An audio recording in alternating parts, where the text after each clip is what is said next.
Sir, जरा मुझे एक बात बताइए, क्या किसी के घर में बैठकर ये कानून बना है? लोकतांत्रिक प्रक्रिया से कोई कानून बनाया गया है, तो ये असंवैधानिक कैसे हो गया? जरा समझाइए इसको। दरअसल श्वेता, ये मीडिया ही इसको संवैधानिक मान रहा है और मीडिया ही इसको सही मानने में लगा हुआ है। आप क्या मानते हैं? मीडिया जो है वो भाजपा की चापलूसी में लगा हुआ है। अच्छा। अगर मीडिया अगर हकीकत की अक्कासी करता तो इस तरह की बातें होती नहीं। तो आप जरा समझा दीजिए ना, आप समझा दीजिए ना कि वक्फ की संपत्तियों से क्योंकि आप जैसे लोगों की ठेकेदारी खत्म हो रही है, इसलिए आपको दर्द हो रहा है। जरा आप समझा दीजिए ना किस बात से दिक्कत है।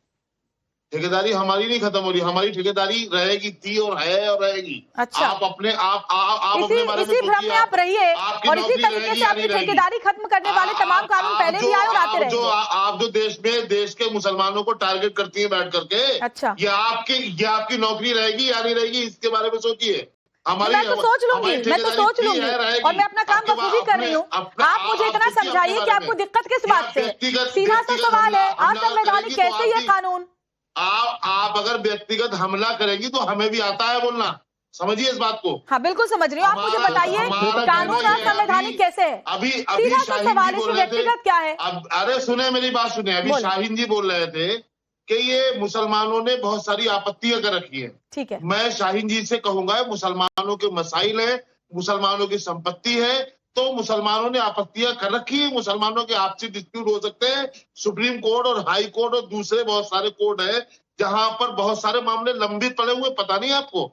मतलब वक्फ बोर्ड में अगर कोई मामले पड़े हैं तो वो आप उसको डिस्प्यूट बता करके आप उसके काम का कानून है भाई, क्या बता रहे हैं आप? तालियां आपके लिए कोर्ट का दरवाजा खुला है। गृह मंत्री ने कहा कोर्ट चले जाइए, देश को शाहीन बना देंगे। आपने मुसलमानों ये कहाँ हमारे मज़हब में लिखा है? आपने मुसलमानों के साथ गद्दारी की है। कौन सा कुरान हमें ये बता रहा है कि आप मुसलमानों की प्रॉपर्टी खाइए, आप मुसलमानों का दान किया हुआ शाहीन जी और अजहरी जी को रखते जरा दो। शाहीन जी और अजहरी जी भारतीय जनता पार्टी की सरकार में तैयारी हुई है, उसके अंदर क्या उसका भी हिस्सा आप बड़े मौलवी ने कब्जा करके रखा है देश के अंदर। कांग्रेस के ब्लॉक प्रेसिडेंट क्या बात करते हैं आप यार? कांग्रेस के प्रमुख के साथ आप बंधे हुए थे। बाप दादा क्या बाप दादा? अरे बाप दादा जो आप गरीब मुसलमान है वो कहाँ जाएगा? गरीब मुसलमान पैसा देता है नहीं लूट करोगे आप। मुस्लिम समुदाय को बना हुआ है, महिलाओं की भागीदारी बढ़ी, इसलिए आपको दर्द हो रहा है। गरीब मुसलमानों की जिंदगी बेहतर हो जाएगी, इसलिए आपको दर्द कम हो जाएगा। ब्लड प्रेशर कम करो और कोर्ट का दरवाजा खटखटाइए। शाहीन जी एक बार मुझे सवाल पूछिए। कोर्ट का दरवाजा खटखटाइए ना, देश को शाहीन बाग बना देंगे। धमकी किसको दे रहे हैं? शिवता मेरी एक रिक्वेस्ट है, ये जो धर्म के ठेकेदार है, जो आप गरीब आदमी पैसा देता है, दान देता है, तो ये लोग क्यों लूटेंगे? ये लोग उनका पैसा क्यों लूटेंगे? ये 5 स्टार होटल उस जमीन पे बनाएंगे क्या? आप लोग बिजनेस करोगे?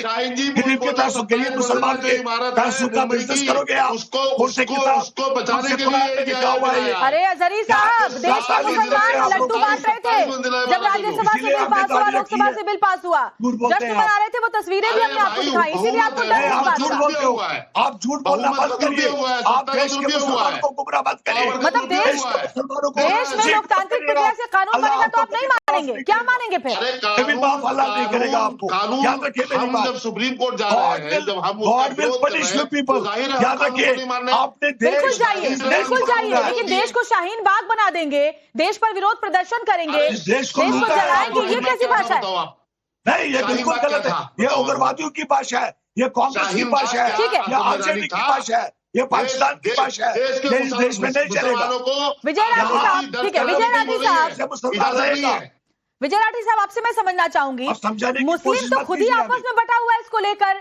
जो विमेन पर्सनल लॉ बोर्ड है वो इसके सपोर्ट में है, बहुत सारे मुस्लिम समुदाय के लोग हैं जो इसके सपोर्ट में है। इससे आपको दिक्कत है क्योंकि आपको लग रहा है आपको राजनीतिक फायदा से नहीं मिल पाएगा। राठी साहब बोलने देंगे आप? बोलिए। आप अगर सुने तो हम लोग बोले, अगर बीच में इंटरप्ट ना करें। 2-3 मोटी बातें, उसके बाद आप सवाल पूछिए। देखिए, एक बात तो बीजेपी के प्रवक्ता ने उठाई, उसे मैं क्लियर कर दूं कि ट्रिब्यूनल के फैसले के खिलाफ कोई नहीं जा सकता। मैं उसे कोट कर रहा हूं जैसा लिखा हुआ है, सेक्शन 83 उसका सबसेक्शन है 9, उसमें लिखा हुआ है कि high court can review the records and make further orders. एक तो ये इनका झूठ। दूसरी बात, अभी बात कर रही थी आपकी कैसे असंवैधानिक है कैसे, ये तो अब सुप्रीम कोर्ट चला गया, वो फैसला देगा। लेकिन ये मत मानिए कि जो पार्लियामेंट में पास होता है वो सारे संवैधानिक है। इसका पिछला एग्जांपल मैं आपसे बता रहा हूं, इलेक्टोरल बॉन्ड का, वो भी ऐसे ही हुआ था, लेकिन सुप्रीम कोर्ट ने कैंसिल किया। एक बात। दूसरी बात, 3 तो ठीक है, सुप्रीम कोर्ट के फैसले का इंतजार कीजिए। उससे पहले देश में आग लगाने की बात क्यों कर रहे हैं? भड़काने का बात क्यों कर रहे हैं? 2 सेकंड तो बोलने दीजिए। श्वेता जी, मेरा इसमें जवाब लेना। ठीक है, उनकी बात पूरी हो जाए फिर मैं आती हूँ। विजय सर आपके पास आती हूँ। बस नहीं, बस 1 सेकंड। सबरीमाला के संथारा दाऊदी बोहरा, इसमें एक फैक्ट एस्टैब्लिश हुआ है हमेशा सुप्रीम कोर्ट ने। माफ कीजिए, आपको रोकना पड़ेगा। एक बड़ी खबर दरअसल इससे जुड़ी हुई इस वक्त सामने आ रही है। वक्फ कानून को लेकर मणिपुर से बड़ी जानकारी। मणिपुर में बीजेपी अल्पसंख्यक मोर्चा के अध्यक्ष के घर पर हमला किया गया। वक्फ कानून का समर्थन करने पर घर में आग लगा दी गई। बीजेपी अल्पसंख्यक मोर्चा के अध्यक्ष का घर ही जला दिया गया।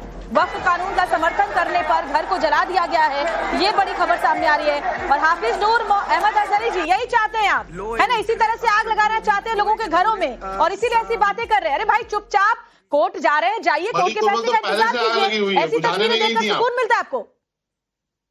कंप्लीट कर दूं मैं अपनी बात, कंप्लीट कर दूं श्वेता जी? ठीक है, बोलिए। लेकिन वो आग लगाने की बात कर रहे थे, इसलिए मैं आपको, बोलिए आप। हाँ, मैं देखिए, मैं ये कह रहा हूँ 3 के सबरीमाला संथारा दाऊदी लगाने की बात कर रहा था। एस्टैब्लिश किया है कि आर्टिकल 26 जो ये कहता है कि अगर रिलीजियस माइनॉरिटी कोई है अपने इंस्टीट्यूशंस को मैनेज कर सकता है और अपने हिसाब से चला सकता है। लेकिन जब हम इस इंस्टीट्यूशंस को रिलीजियस मान के उसमें नॉन जो मुस्लिम है उनको एंट्री कराते हैं, तो ये चीज तो अप्लाई हमें हिंदू किसी भी संवैधानिक संगठन में को करना पड़ेगा ना। किसी भी संवैधानिक संगठन में अगर सभी धर्मों के लोग रहते हैं, इसमें क्या दिक्कत है?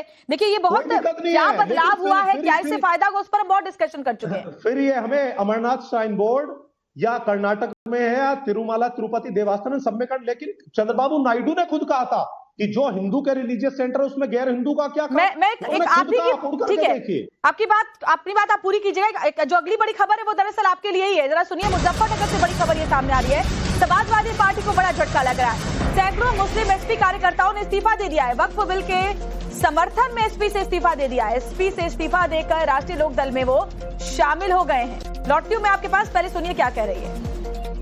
देखो, लड़ाई झगड़ा तो किसी चीज का हल नहीं होता, लेकिन सलाह के तौर पे जयंत जी ने जो बात कही वो बहुत बढ़िया है, और सलाह के तौर पे उसमें जो अगर कुछ कमी है बिल में उसमें बदलाव भी होगा, तो इस वजह से हमने सदस्यता ग्रहण की। अगर ये हमारे हक में नहीं आता तो हम इसके खिलाफ हैं, और जो हमारे हक में आ गए हो तो हम इसके माफिक हैं।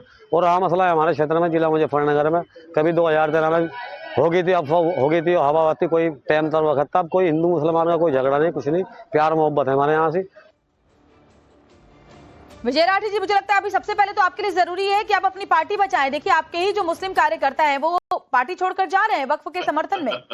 देखिए, ऐसा है, सब जगह सब तरह की चीजें होती हैं, ऐसा नहीं है। हम सही और गलत का फैसला करते हैं, हम सही के साथ हैं, इसमें नहीं कि वो तो मैं भारतीय जनता पार्टी का अल्पसंख्यक मोर्चा भी है, मैं अभी उत्तराखंड के बोर्ड के अध्यक्ष हैं।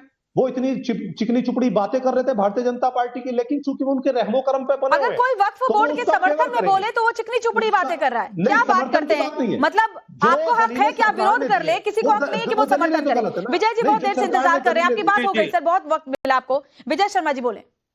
देखिए, राठी साहब ने एक बड़ी अच्छी बात की है, उसका जवाब देना बहुत जरूरी है। बाकी तो ये ऐसी इधर उधर की बातें कर रहे हैं।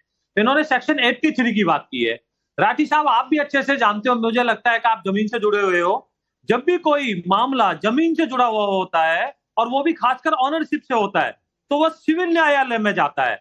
ये आपको भी पता है, रिवेन्यू कोर्ट में जाता है, वो रिट में नहीं जाता। आपको भी अच्छे से पता है रिट में कहां जाया जाता है, और रिट में कितने प्रावधान होते हैं, कितना छोटा सा संक्रिय होता है। वहां आप आरएसए में नहीं जा सकते हो, आप डिक्लेरेशन में नहीं जा सकते हो, आप सिविल कोर्ट में। तो मैं आपको यह बताना चाहता हूं, यहां नहीं था। आप अगर किसी ऑनरशिप को चैलेंज कर रहे हो, आप कहते हो भाई वक्फ बोर्ड कहता है किसी के घर को, ये घर मेरा है, तो वो कहां जाएगा? रिट में थोड़ी जाएगा, उसको तो सिविल न्यायालय को अप्रोच करना होगा, रेवेन्यू कोर्ट का करना होगा। क्योंकि राठी साहब सुनिए, राठी साहब सुनिए, यही तो भ्रम फैला रहे हो। अरे सुनिए, आप मुझे बताइए, रिट में गवाही होती है क्या?